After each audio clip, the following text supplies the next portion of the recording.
हरे कृष्णा। आज का हमारा सत्संग श्रीमद् भगवद गीता के दूसरे अध्याय का 55वां श्लोक। भगवान कृष्ण कह रहे हैं, जब मनुष्य मनोधर्म से उत्पन्न होने वाली समस्त कामनाओं का परित्याग कर देता है और इस तरह से विशुद्ध हुआ उसका मन आत्मा में संतोष प्राप्त करता है, उस विशुद्ध दिव्य चेतना को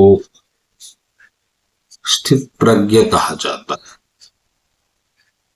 स्थित प्रज्ञ यानी जो प्रज्ञ में स्थित है। देखिए, आत्मा में वासना नहीं होती, मन में वासना होती, और जिसने उस वासनाओं को त्याग दिया,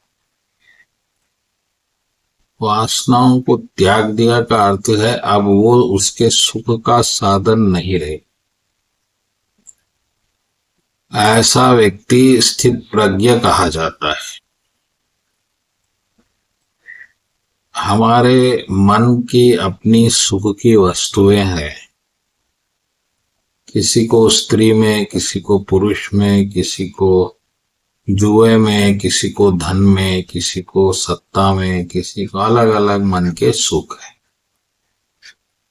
और उन सुख में ही मनुष्य जीता है। उसको कहीं ना कहीं ढूंढ लेता है। लेकिन जिसको ज्ञान हो गया कि वह मन जो उसको मिला है वो नहीं है, जब वो मन नहीं है तो फिर उसको क्यों मिला है? वो इसलिए मिला है क्योंकि पिछले जन्म में इतनी उसकी इच्छाएं अपूर्ण थी, वो उतनी इच्छाओं के साथ मर गया। अब उन इच्छाओं की पूर्ति के लिए इस जन्म में उसको एक शरीर के साथ मन दिया गया।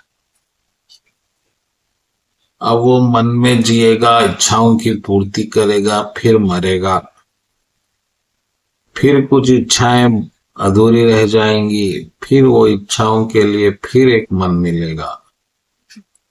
इस तरह से ये मन बार बार मिल रहा है, बार बार मर रहा है, और इच्छाएं खत्म नहीं हो रही।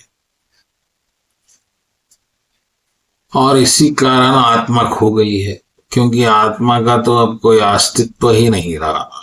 आपका मन का अस्तित्व हो गया। लेकिन जब आपको पता चलता है कि आप मन है ही नहीं, ये तो आपकी पुरानी इच्छाएं थी, और आपने उन इच्छाओं को अभी त्याग दिया, वो चाहे पूरी हो या मत, क्योंकि इच्छाओं को त्यागना आपके वश में है।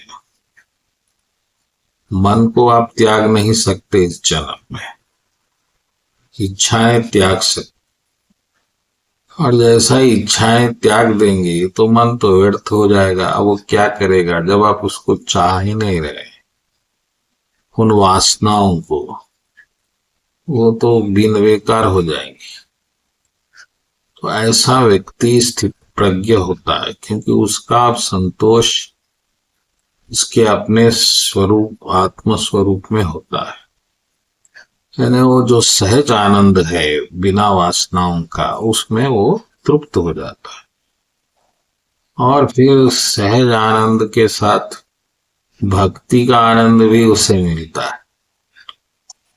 भक्ति का आनंद यानी वो परमात्मा तत्व को जान जाता है। तो परमात्मा आत्मा के जो एकत्व का आनंद है वो भी उसे मिलता है, वासनाएं छूट जाती है।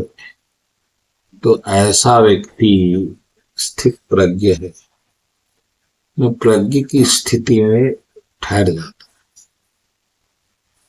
है। वो ज्ञान के द्वारा वासनाओं का नाश कर देता है। उसको समझ में आता है कि ये जो इतने दुख है शरीर से, मन से, ये सब उसकी अपनी इच्छाओं के कारण। तो अब वो क्यों इच्छा करेगा?